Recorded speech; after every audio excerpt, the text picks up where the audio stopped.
Good afternoon, fellow Rotarians, and welcome to the Rotary Club of Gainesville meeting at the Cade Museum. Please silence your cell phone, and if you're watching on YouTube, please register your participation by sending an email to info@rotarygainesville.org. And now, joining me at the podium, Pete Enwall for our song and pledge.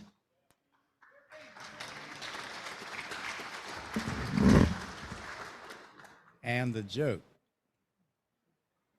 A Florida Gator fan and a Tennessee Vols fan and a Georgia Bulldog fan all ended up coincidentally on the same tour bus going to the Grand Canyon. And so everybody got out of the bus, and the three fans went up to the edge of the cliff. And all of a sudden, the Florida Gator fan said, "I'm going to take one for the team." And he jumped off the cliff. And the Tennessee fan looked around and he said, "I'm going to take one for the team too." And he pushed the Georgia fan off the cliff. All right, some people are not going to be here next week because they have to leave on Tuesday morning for the Utah game. So we're going to sing "We Are the Boys" today.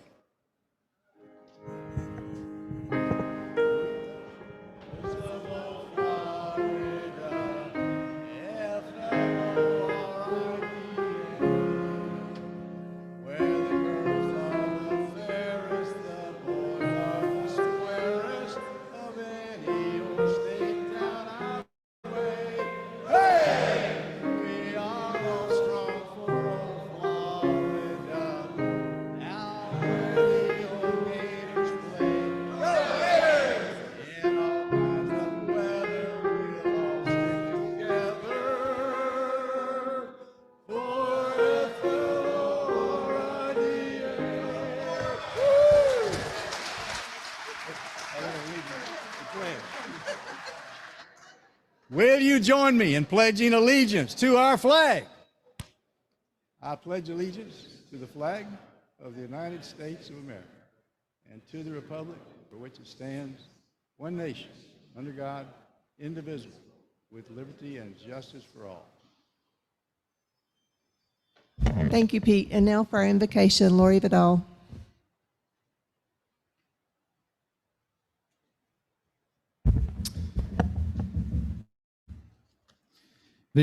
This Thursday, my wife and I, Jan, will be taking off for Springfield, Ohio. And some of you know that for the last 26 years, we have been chaplains for a powerboat racing series. And we travel around the United States with powerboat racers, many of whom are involved in the marine industry. And so we are in for a treat today to hear about fishing, because a lot of these boat racers also are involved in professional fishing as well. And it's a crazy clan, isn't it? But they're a fun bunch of guys. So this is going to be a fun time. But let's pray together. Thank you, Heavenly Father, for placing before us the challenge of managing the world you have created with all the wonders of the land and the waters. Who among us has not had that experience in their lives of fishing with a parent, a friend, a sibling? Everything from cane poles to sophisticated rods and reels, from the shore of a local pond to the waves on the expanse of the sea, and every fishing hole in between. Such great memories, and such great frustrations when the day ends with not even a bite. What a privilege you have entrusted us to manage our environment for the betterment of all concerned. Thank you for stimulating us to manage our environment by seeking to end the existence of polio, to provide water, waste management, and education opportunities for villages in Cambodia. You have blessed us so richly with the creation around us, and we thank you for the challenge to encourage and support opportunities to do those things that are beneficial to all concerned. I pray in your creative name. Amen. Thank you, Laura. You may be seated. And at this time, would guests and visiting Rotarians please remain standing to be introduced? Good afternoon, Rotarians. I'm Craig Carter, and today my guest is Kevin Nelson, the senior pastor of Faith Presbyterian Church, which we are celebrating our 50th year this season.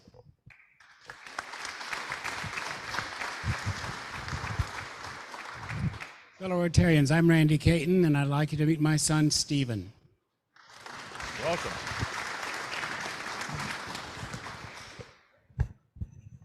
Fellow Rotarians, I'm Ben Campen. It's my pleasure to reintroduce a former member of our club, a former president of our club, Dana Nimini. Welcome.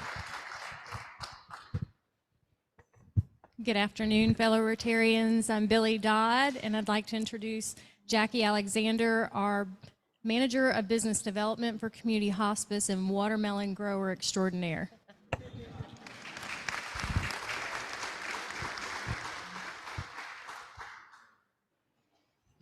Fellow Rotarians, Ed Ellett, and I'm pleased to have as my guest today my wife, Marcia, and later we'll introduce our speaker today, Lieza.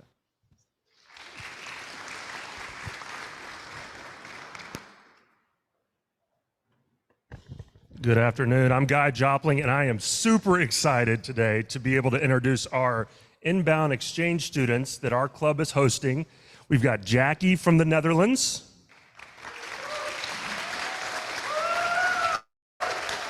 And we've got Seraphin from Austria. So you will be seeing them around at meetings and service projects over the next 10 months. That's how long they'll be here. So we're excited to have them.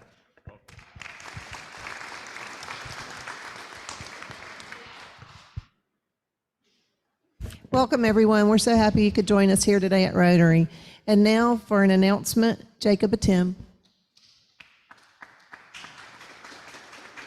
Wow. Good afternoon, fellow Rotarian. If you don't know me, my name is Dr. Jacob Atem. We have a gala coming up that is for Southern Sudan Healthcare Organization, and that is to benefit women and children in health in South Sudan. A generous person in this nice Rotary Club has actually paid for the table, so it's first come, first serve.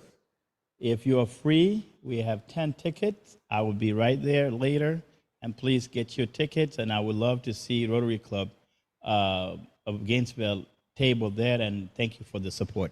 Thank you. Thank you, Jacob. And next, TJ Picheg. Hi, everybody. Thursday at 6 o'clock, we're going to be doing a tour of the Blunt Center, the new Blunt Center, Santa Fe College's new building on 6th and University. It's a public building, so you could go look at it on your own, but we set up a tour for you, so come out Thursday at 6 o'clock. Also, today is Jason's 51st birthday, so happy birthday to Jason. That means 51 years ago, his mom got out of the room, looked at her newborn baby, and said, "Damn, that's an ugly baby." Next up, Susan Maston with member storytelling.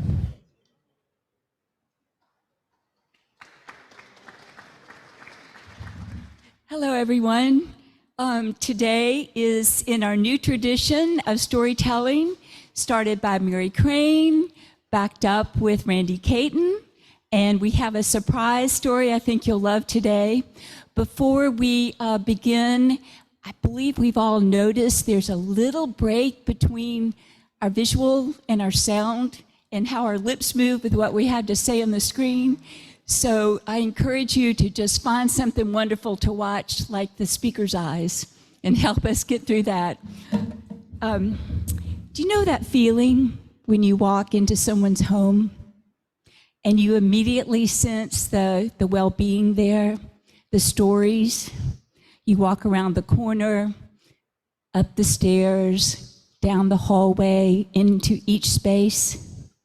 Well, as many times as Brendan Shortley and I greet each other and work on projects together, until I worked into the grand green building that houses Helping Hands on Northeast 1st Street, I had no idea how fully he helps to create a home space for many others. Today, we're happy to share his story with all of you.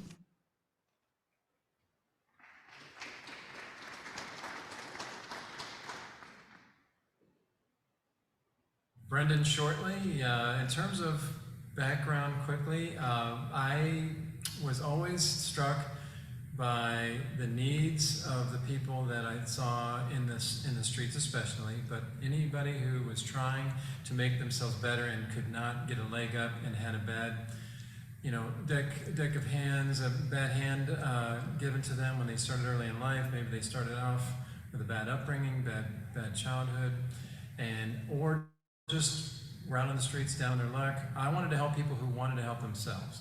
So I really, at a very young age, wanted to get out there and start just giving people things. And I drove my parents crazy, to be honest. I don't know how they put up with me because I was always trying to get out there and probably put myself in danger more than I should have. But I thought that would, I don't know, I think we're only as good as our lowest denominator in our community. I only think we're as good as what the least among us is trying to struggle to do. So that's where I started. Formative experiences, my main one, I would say, was from a very young age when I was about 5 years old.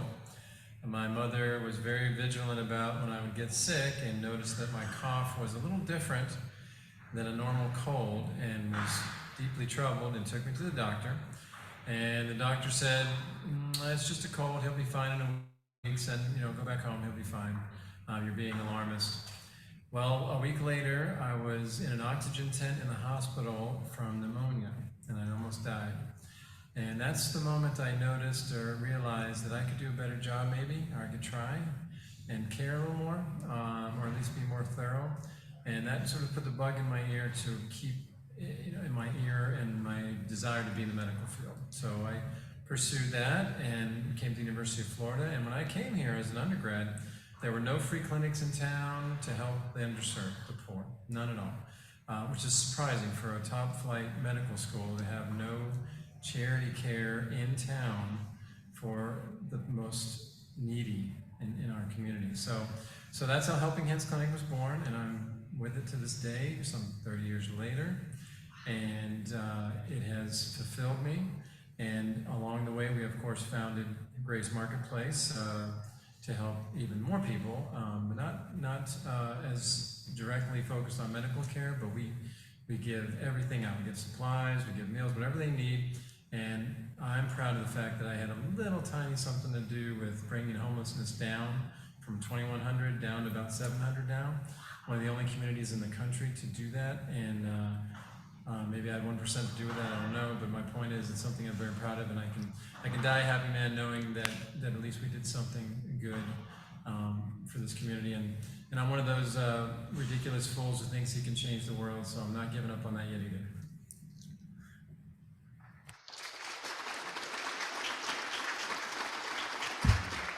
Thank you, Susan, and thank you, Brendan, for sharing your story. And now please help me welcome to the podium Kim Naioni and our president, Linda Reinhardt.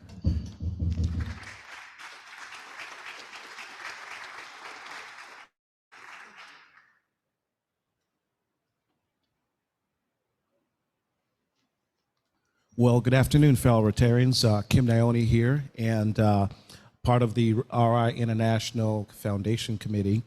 So today, what we want to do is recognize some of our members who have been very generous in support of the Rotary International and our club. And we're doing this through the Paul Harris Fellowship recognition. So for those of you who don't know, Paul Harris founded Rotary, and the Paul Harris Fellowship recognizes Rotarians who have made a minimum contribution of at least $1,000 to Rotary International. So it's a great demonstration of generosity and support for all the things that Rotary does, such as Polio Plus, the Cambodia project, you name it, any project that's been done at that level. So the first one that I want to recognize is Barbara Hall here? Yes.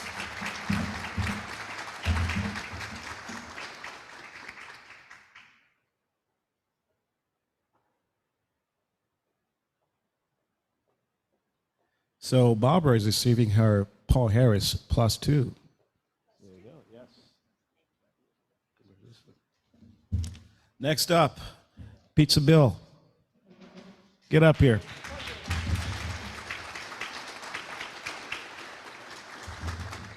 Mr. Bill said he's never been recognized before, but I just want you all to know he's a Paul Harris +4. So that's really big, Bill.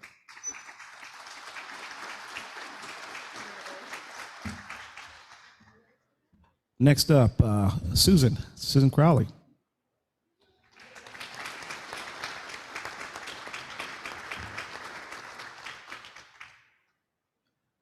And Susan is also being recognized for Paul Harris +4.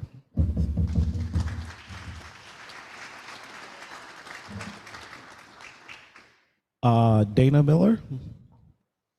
I don't think she was going to make it, but Dana will receive a Paul Harris +1. Sam Holloway. He'll receive +4. We'll send it to him. Catherine Pierce. She will be receiving +5. Mr. Cousins couldn't make it, but if you see him, congratulate him for +.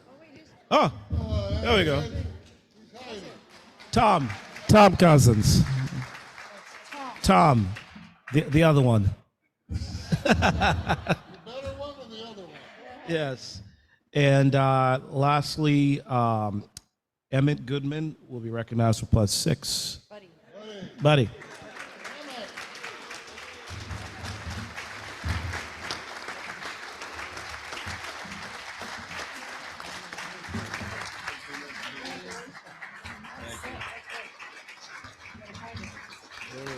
There you go. Thank you. Well, thank you for recognizing your fellow Rotarians for all the great contributions they've made to Rotary International and to the club. Thank you.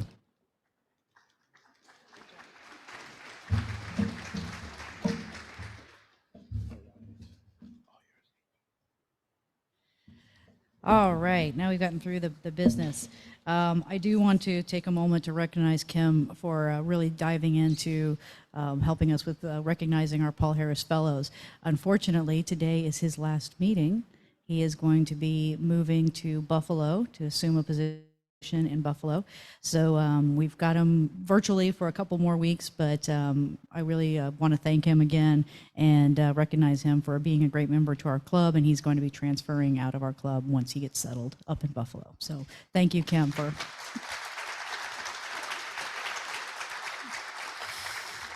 And with that, I'm going to bring up Ed Ellett to introduce today's speaker.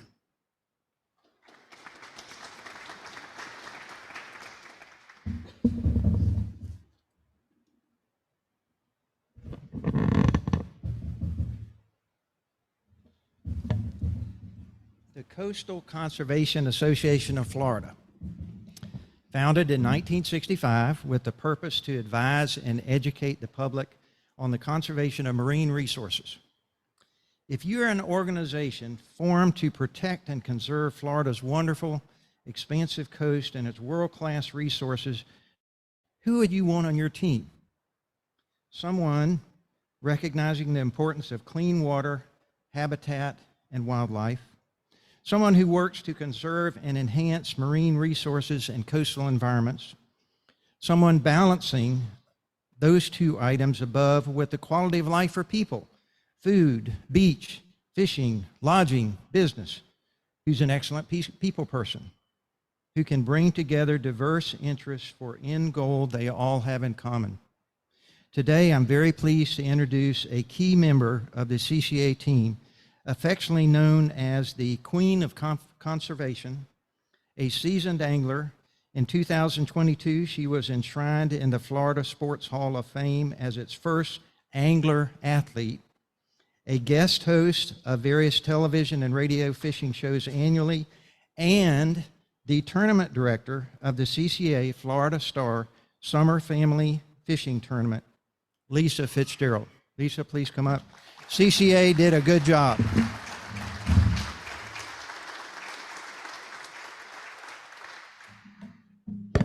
Wow, what an introduction. Thank you very much, Ed and Marcia. And so I'm going to apologize in advance. I'm really great with a rod and reel. I'm great with a bow and a tractor and all of these things, but technology is not my strong suit. So if we get out of sync here, or if we have a few issues, please let me apologize in advance. Yes, I'm a seasoned captain. I've been a licensed charter boat captain and Tampa Bay's first charter boat captain that was a female. Back in 1999, I've fished competitively on the redfish circuits, tarpon, kingfish, and have been deemed one of the top lady anglers in the country for the inshore industry. So Ed did tell you that it was a huge honor most recently to be indoctrinated into the Florida Sports Hall of Fame as the first angler athlete. Thank you, thank you. However, when they called me to tell me that I had won, I'm going, I think you have the wrong person here. There are so many other anglers from Florida who have won many more tournaments than I have ever won. And the committee was on a conference call and they said to me, Captain Fitzgerald, it's not about what you've won, it's about what you've done. And I started thinking back about what I had done, raising two boys as a single mother, since 1999, educating women and youth to the sport of fishing, conserving lands for our future use, and then also being a member of CCA for over 25 years before I ever started to work for them. So I'd like to ask, how many of you in the room are actually members of the Coastal Conservation Association? Jiminy Christmas, I have a lot of work to do. I will tell you, the Coastal Conservation Association, as Ed mentioned, I'm supposed to wait a minute.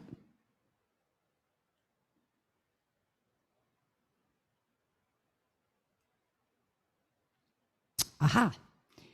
So the Coastal Conservation Association is the oldest and largest conservation organization in the country. It's not just a Florida organization, but it is the largest organization in the country that protects our fisheries, protects our waters, the habitat, the fish, and also is an advocacy arm for recreational anglers, allowing you to have fish to catch, places to go, clean water, and then having the right to catch and keep fish. Our organization is not opposed to anglers keeping fish because we all love to have fish for dinner, and especially fresh fish. But what we do suggest is that it is a sustainable use of our fisheries. So keep what you eat that night, but know that to go have another fresh fish dinner, you've got to go fishing again. So that's what we hope for. Our organization is a nonprofit organization. Aha, there we go. It did change.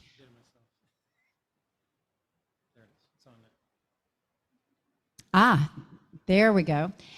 We enact state net bans, game fish status for redfish, and as you can see, bycatch, flounder conservation measures, limited entry into commercial fisheries. And one of the most recent things that we've done is, if you are offshore anglers and know anything about offshore fishing, especially on the east coast of Florida, we have an amazing fishery. Florida is the fishing capital of the world. However, we had other countries coming into our waters and putting out long lines. These long lines are designed to capture the fish that they sell for commercial purposes.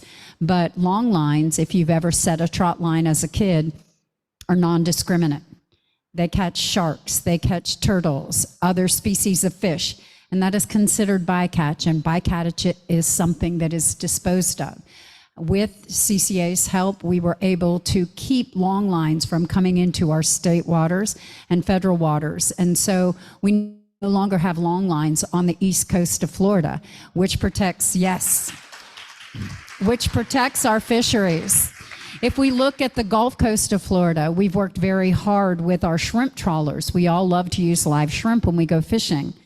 One thing that we have with the live shrimp is that there is bycatch there as well. But one of the biggest efforts that CCA was involved in is the changing of the net ban, and that was one of our first bullet points here.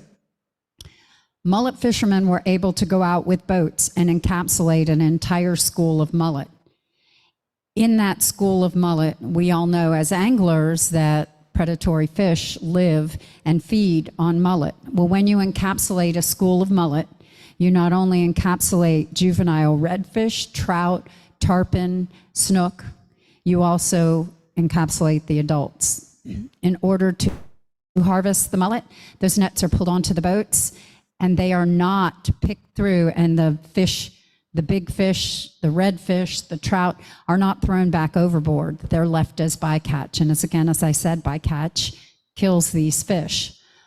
We had a significant decline in our redfish populations, snook populations, tarpon populations until the net ban was in effect.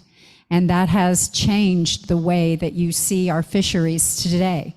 We actually fight every year commercial anglers who want to reenact and allow them to have nets which they can encapsulate an entire school of mullet. And that is something that CCA fights continually. So supporting CCA also supports these efforts. We initiate scientific studies, support marine law enforcement. Our law enforcement is in dire need of continued support. We provide funding and special equipment for our law enforcement officers that are on the water. We pass pro-resource legislation, marine science scholarships, habitat restoration projects, restocking, state hatcheries, and quality inflows of freshwaters. How many of you love oysters? We all love our oysters. Are you aware that the Apalachicola oyster resource has completely collapsed, and no longer can you receive Apalachicola oysters when you go into a restaurant? The reason for that is that freshwater outflows from the river have been affected by another state, by Georgia. As much as Florida hates the Georgia Bulldogs, here's another reason to dislike them.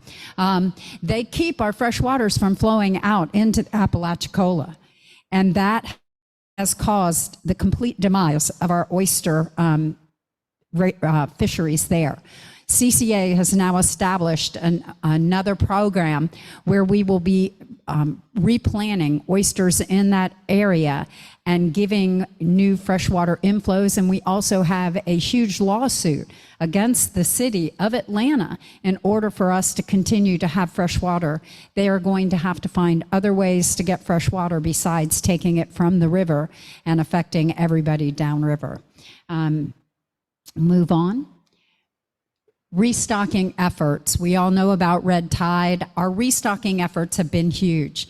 To date, we have restocked 5,000 snook, 110 sea trout, 150,000 redfish on the west coast of Florida, and 86,000 redfish on the east coast of Florida. That is done in consideration and in collaboration with the Duke Mariculture Center. There's not another organization that is restocking redfish on the coastal waters of Florida, nor are they doing sea trout. So it's been an amazing effort for us, and one of the great resources for all of our recreational anglers. Here is just an idea of what some of our fish look like when we do restocking. And what this does is that you can see it engages our youth and gets them into the sport. Another initiative that is my pet project and one that I take my weekends to do is I go and educate tournaments throughout the state of Florida not to have kill tournaments where you bring in a dead redfish, a dead snook, or a dead trout. I do live weigh-ins. I take these big trailers and I incentivize our anglers to bring their redfish in alive. In a tournament, what is the ultimate goal of a tournament? Bringing in the biggest fish, correct? A 27-inch redfish is a breeding redfish, which can breed and provide us with millions of baby redfish. If we're killing these redfish in tournaments, we're not just killing one redfish, we're killing millions of redfish because that is a spawning fish.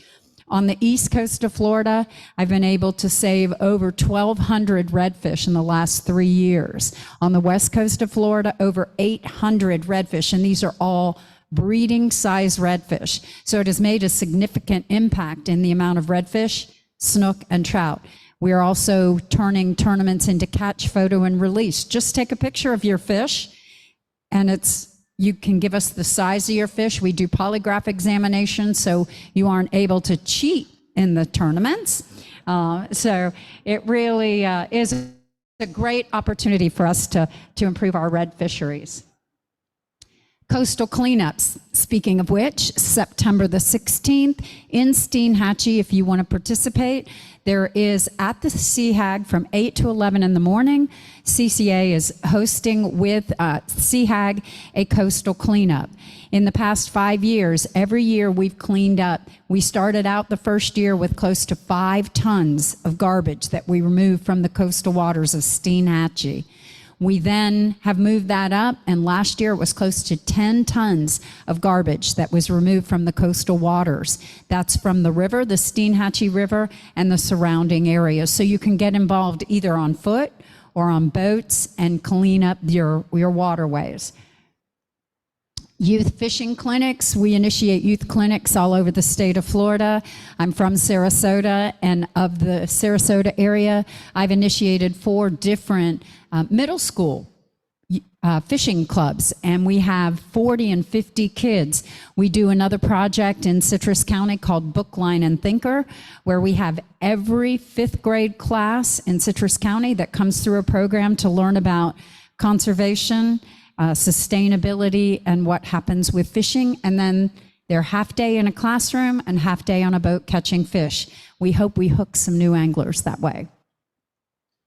Habitat restoration, which is our biggest mantra. If you take a look, this was as of 2000, I believe it was 2015. Whoops. Let me go back.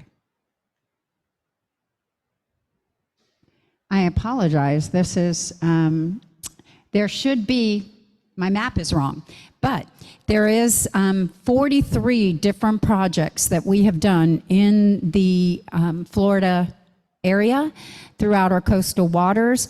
Those habitat projects equate to $9.2 million in habitat restoration. That's not lip service. That's not talking about what's happening in Florida. That's actually brick and mortar projects, from oyster bed renourishment, mangrove replanting, offshore and nearshore reefs, clam restoration, and our restocking efforts. We have deployed 43 artificial reefs since 2015. There is not another organization that has done this artificial reef project work. You can see that we've done ship deployment, concrete deployment, and these artificial reefs are instrumental in big snook spawning on these reefs, redfish, trout, all different types of species. And when these reefs are deployed, within days, these reefs are covered with small fish, and then where there's small fish, large fish congregate. I'm hoping that we can you click on that?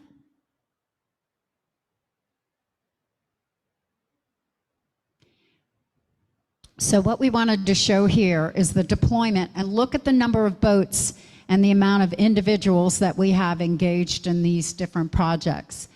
These are going on throughout the state waters of Florida, and this has become a great opportunity for anglers to get out and to actually see where these reefs are deployed.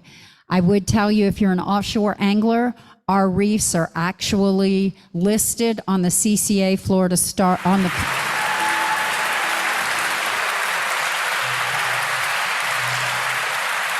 Florida Wet Sea. I told you, technology is not my game.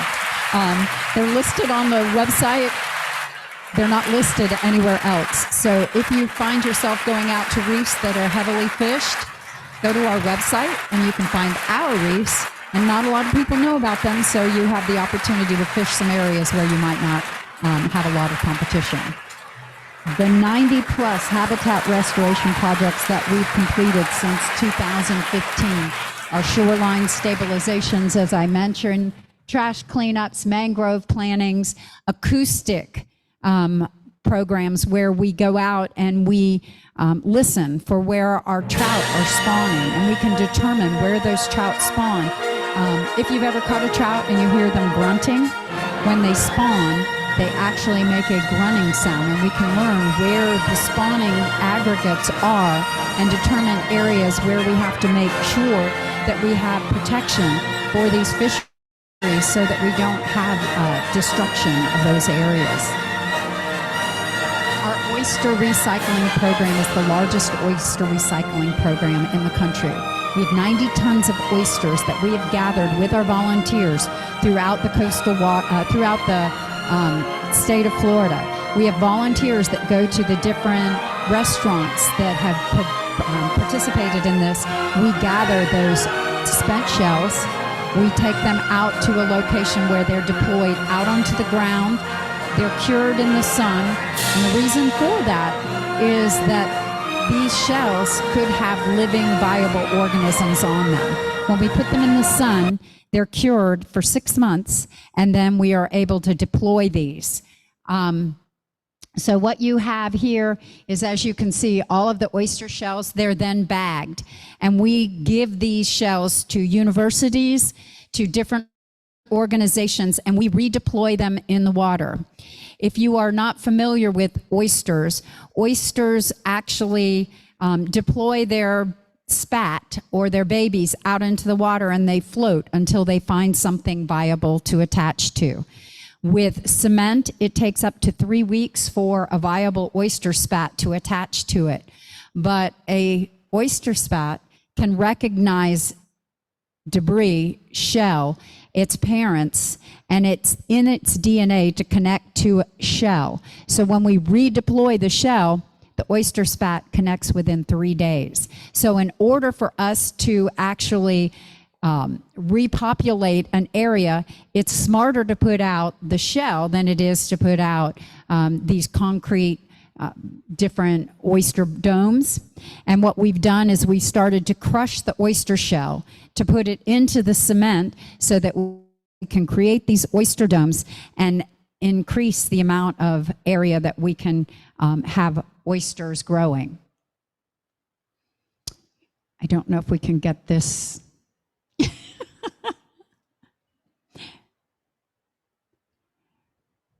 So in Turtle Bay, which is down in Charlotte Harbor, we have deployed 20 tons of oyster shell.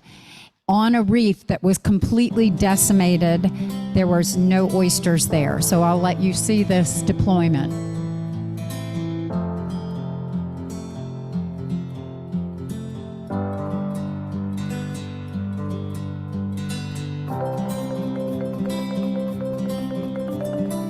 These are the cured and dried oysters.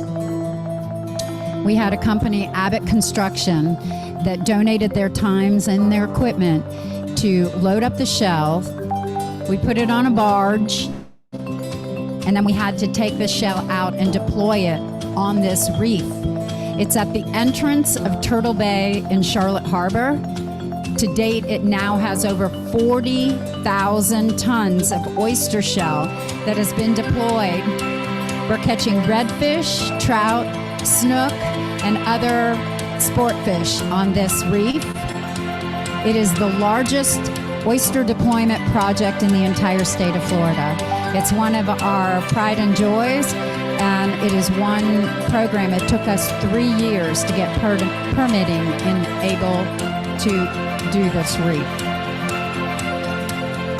As you can see right there, it's all sand, and there was no shell left.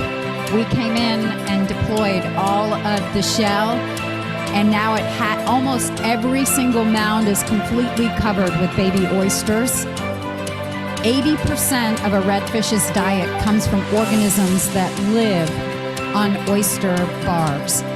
If you're fishing for redfish, you're going to want to go to an oyster bar in order to catch your redfish. So here in Turtle Bay, We have people going out there, and now they're landing redfish. There's mullet all over it, lots of different species of fish. But this has been an amazing program for our organization and for the recreational angler and our fisheries to enjoy. Do you know what an oyster is? It's a filter feeder. It filters up to 50 gallons of water a day. So when we're putting these oysters back into this oyster shell and then the babies attached to it, every baby oyster when it grows up can filter up to 50 gallons of water a day. In the areas where we have 2.5 miles of oyster bed renourishment, the water is gin clear. As you can see how clear the water is here? This is from the deployment of our oyster shells and our oysters. So it's a great way for us to clean our waters, to provide organisms that redfish live on, and to give new habitat for additional juvenile species. I am going to move on. Whoops. The number of ships deployed is 6. The number of artificial reefs, 43. We've put 10 tons of concrete and artificial reef materials back into our waters, 3.5 miles of shoreline stabilization, 60 tons of oyster reefs that have been deployed, 60 tons of shell that has been deployed, and clams, 15 million have been deployed. Clams are very similar to oysters. What is an oyster? A filter feeder, right? Clams do the exact same thing. In the Indian River Lagoon was a system that had almost completely collapsed. How many of you have fished the Indian River Lagoon? If you would go there today, if you had been there 5 years ago, you would have said, Mother Nature can never recuperate from what has happened to her. If you go there today, the water is gin clear again. We have seagrasses that have regrown, and we have clams, 15 million that we deployed, and we're getting ready to deploy another 300 million clams through a drone program that CCA is working on. We will deploy these clams, and the byproduct of clams is healthy grass beds, and that's what we're finding, and that is the reason that we are putting out clams. We have redfish again that you can sight cast and catch, snook, trout, and many other species that are now growing in the Indian River Lagoon system, which would have never happened without the deployment of our clams and the CCA. Since 2010, CCA and the Building Conservation Trust has rallied our $1.2 million that our organization alone has raised, and we have leveraged that with our partners to $9.2 million in habitat restoration projects. And I know I'm taking a long time here. I'm sorry. I know I was given a limited amount of time to talk, but I'm coming to my favorite part of what I do. I am the star tournament director for CCA Florida. I can tell you this is an 8th year of our organization, and I'll move through it very quickly. Every year, there's $500,000 in prizes up for grabs just for going fishing. And I can tell you, Marcia and Ed Ellett absolutely know that it is a great possibility that you can win in our competition, because each of them have won a brand new boat in our competition just for catching fish. The greatest thing about our program, to me, is the education of recreational anglers to the sport of fishing, but more importantly, the $800,000 in college scholarships that CCA Florida STAR has awarded to youth anglers just for catching fish. These youth anglers, all they have to do is go fishing with their family over the summer, and they can win amazing prizes. We have all kinds of different inshore and offshore divisions. We have tagged redfish. Just recently in St. Augustine, a young man caught a tagged redfish. He was in the competition, and he had his choice of a brand new contender, a Pathfinder, a deck cat boat, a Carolina skiff, or a Sea-Doo Can-Am package. Every one of those packages valued at over $50,000. If he had caught the right fish, he would have won $50,000 cash. But he chose the Contender with a Yamaha motor valued at over $120,000. He fished the competition. It's $80 to register for the entire summer. It's an amazing way to get engaged in the sport of fishing, to make your summertime fishing more fun, and have an opportunity to win great prizes. If you want to learn more about our organization, CCA Florida, we do have a banquet coming up here in Gainesville on September the 16th. You can go online and learn about the banquet. Here are the different prizes that are available for the star competition. Unfortunately, the Contender is gone, but the other prizes are available. When you catch a star-tagged redfish, you have your choice of the prizes that are available at the time. Once a prize is won, then what's left is by the next winners. We also have a tagged dolphin division where you can win $10,000 cash or a scholarship if you are a youth. Again, the Real Tree Fishing Youth Scholarship Program has awarded $800,000 in college scholarships. This year, it will be another $100,000 that will be awarded on October the 7th for kids just for catching fish. And we have had 3 different youth anglers from your area here in Gainesville who have won. One of the young men has gone on to become a advocacy gentleman for the FWC, and he won a $25,000 scholarship from our organization. Here are the scholarships that we've awarded. And then we have a conservation division, which is every fish you catch can be entered for a prize. Our trash division, which Marcia and Ed enter lots of trash. You just pick up trash and enter it, and you have a chance to win. But I would ask that you would join our organization. Our membership is only $40. You support us, and it's much like the NRA. We fight for recreational anglers' rights to continue to fish and have a place to fish. So I thank you very much for your time today.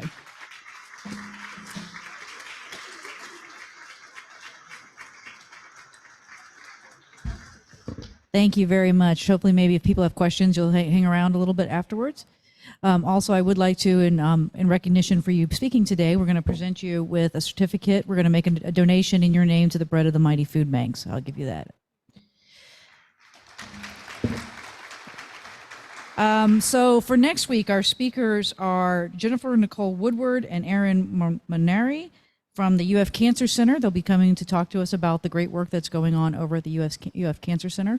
I also want to let everybody know that we're going to be hosting WUFT next week, and they are going to be doing filming for the Greater Good segment that they're doing on our club. So that's going to be exciting to get that put together and showcasing all the great work that we do here. Quote of the day, where is it? The sea, the great unifier, is man's only hope. Now, as never before, the old phrase has a literal meaning. We are all in the same boat. Jacques Cousteau. And with that, we are adjourned. Oh, Rafu! Darn it!